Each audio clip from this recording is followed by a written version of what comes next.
नमस्कार, मैं यशोधरा भटनागर। बच्चों, इस वीडियो में हम पढ़ेंगे पाठ 5, अति लोभ न कर्तव्यः। बहुत लालच नहीं करना चाहिए। और प्रस्तुत कथा के माध्यम से यह समझाने का प्रयास किया गया है कि अधिक लालच नहीं करना चाहिए।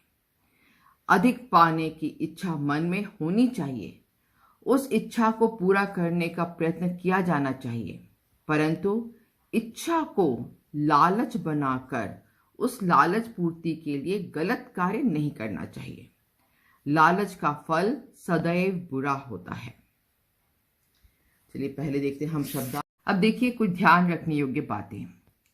यहां पर आप देखिए त्वा प्रत्यय है, क आधा और व।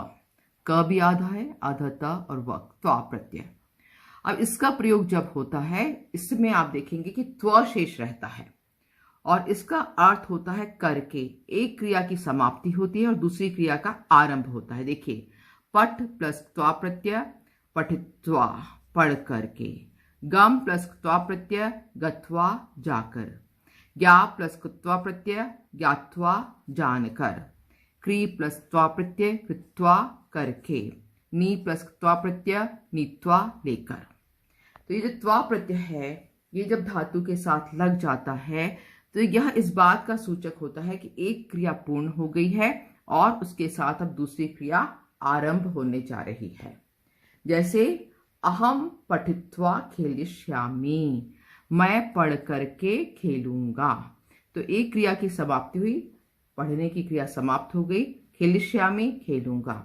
तो पठित्वा पढ़ करके। तो इस प्रकार से ये जो त्वा प्रत्यय है, इसमें आप देखेंगे कि एक क्रिया की समाप्ति होती है और उसके साथ फिर दूसरी क्रिया आरंभ हो जाती है। चलिए शब्दार्थ देखते हैं।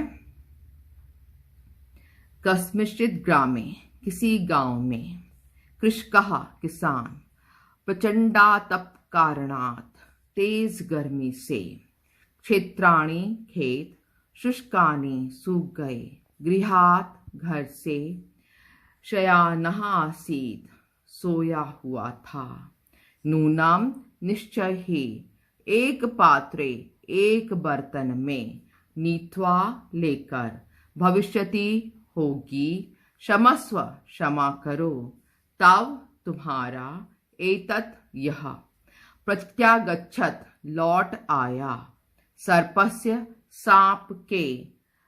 उपगम्य जाकर, पास जाकर। दुग्ध पात्रे दूध के बर्तन में। स्वर्ण मुद्रा सोने का सिक्का। कार्यवशात किसी काम से। गच्छन आसीत जा रहा। आहूय बुलाकर। यच्छ दो। एवमेव ऐसा ही। कोशो खजाना। एतस्मात् इससे। स्वीकरिष्यामि ले लूंगा। दुग्धदानाय दूध देने के लिए। पार्श्वे पास। दंडेन डंडे से। ताड़नम पिटाई। अदशत डस लिया। शावित्वान सुनाई। याचित्वान मांगी। ममैव मेरे ही। अर्चनम पूजा। कृत्वान करने लगा। कर्तव्यः करना चाहिए। प्रतिदिनम हर दिन। अब पर्यायवाची शब्द देखिए। पात्रे भांडे। नीत्वा आदाय।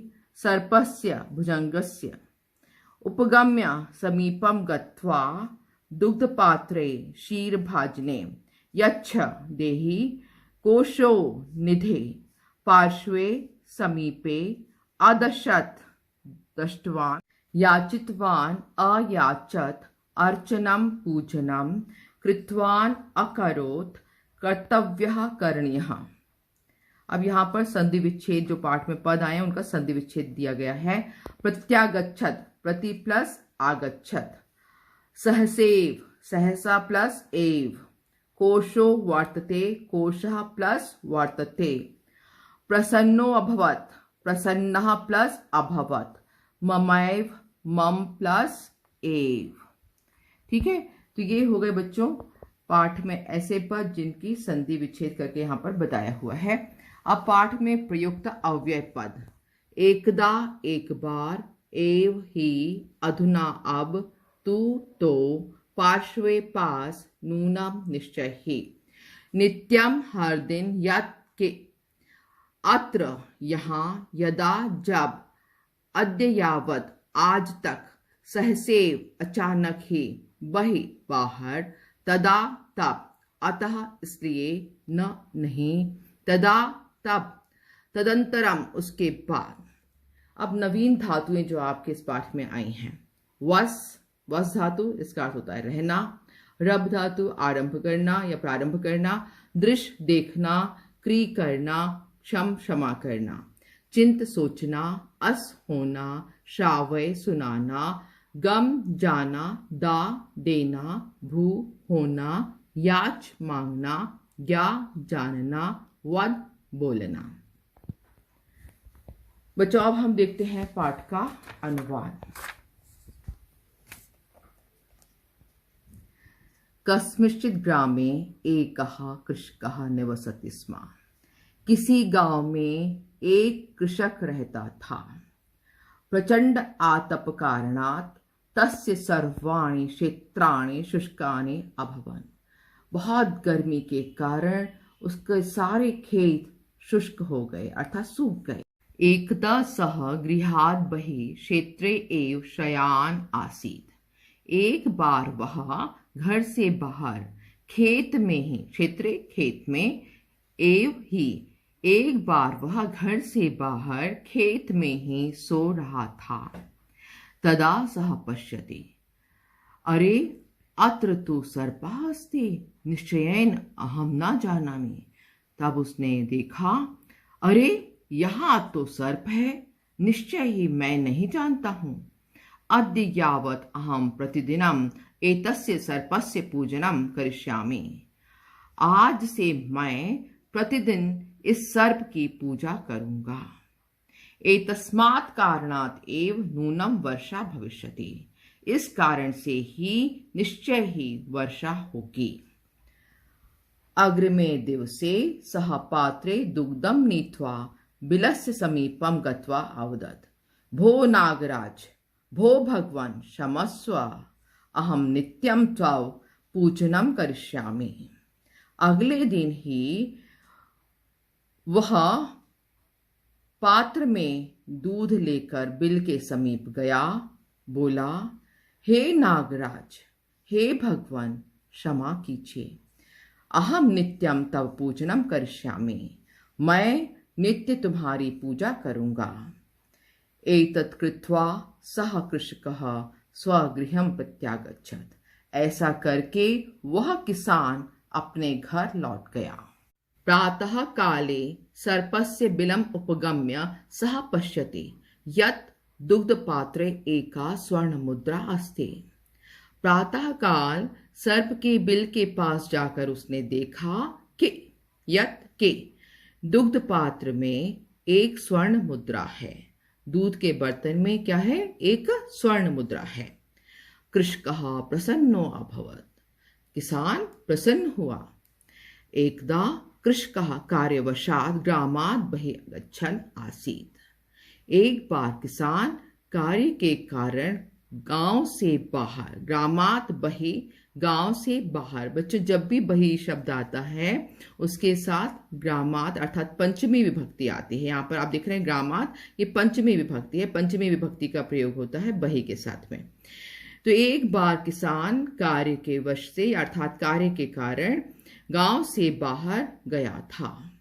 सः स्वपुत्रम आहूय अवदत्। उसने अपने पुत्र को बुलाकर कहा, पुत्र अधुना त्वं सर्पाय दुग्धम यच्छ। पुत्र, अब तुम सर्प के लिए दूध देना। बच्चों, जहां भी यच्छ अर्थात दा धातु आती है तो देने के साथ चतुर्थी का प्रयोग होता है। ये सर्पाय क्या है? चतुर्थी विभक्ति है।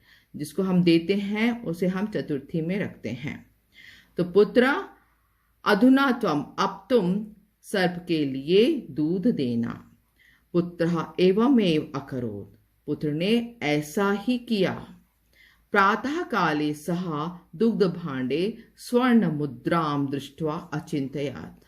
प्रातः काल में उसने दूध के पात्र में स्वर्ण मुद्रा देखकर सोचा, अचिंतयत सोचा, यत् के एतस्य सर्पस्य बिले तु महान कोशो वर्तते, इस सांप के बिल में तो बहुत खजाना है, अतः एतस्मात् अहम स्वर्ण मुद्राः स्वीकरिष्यामि, इसलिए इससे मैं स्वर्ण मुद्रा स्वीकार करूंगा।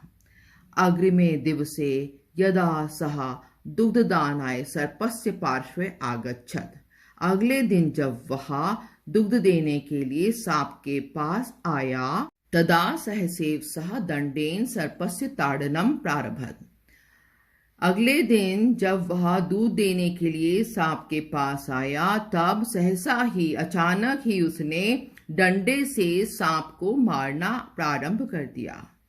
क्रुद्धः सर्पः पुत्रम अदशत, क्रुद्ध सांप ने पुत्र को डस लिया। पुत्रः च मृतः अभवत्, और पुत्र मर गया।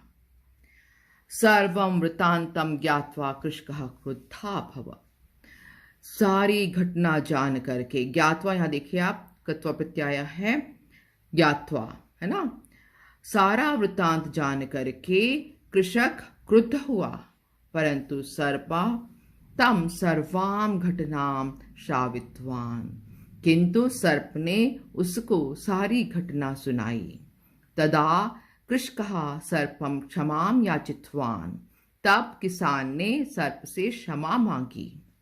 भगवान ममैव पुत्रस्य दोषः आसीत्, भगवान मेरे ही पुत्र का दोष था, अतः माम क्षमस्व, इसलिए मुझे क्षमा कीजिए।